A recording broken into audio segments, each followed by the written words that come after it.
using apostrophes apostrophe ሁለት ጥቅም አለው አንዱ ለፖሰሽን ወይም ደግሞ ኦነርሺፕነትን ለመግለጽ ሁለተኛ ደግሞ ለኮንትራክሽን እንጠቀመዋለን ማለት ነው possession or ownership ስንል ባለቤትነትን ለመግለጽ እንጠቀመዋለን ኤግዛምፕል Sahara's book የሳሃራ መጽሐፍ the book of Sahara ስለዚህ የሳሃራ መጽሐፍ ማለት ከፈለግን we use apostrophe ስለዚህ በአፖስትሮፍ እንደዚህ መግለጽ ይቻላል ማለት ነው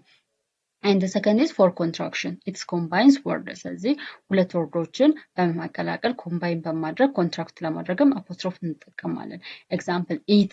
ኢትስ የሚለው ነገር it means it is የሚለውን ነገር አፖስትሮፍ በመጠቀም ኢትስ አድርገን አሳጥረን መጻፍ እንችላለን ማለት ነው ሌላኛው ደግሞ do not የሚለው ነገር don't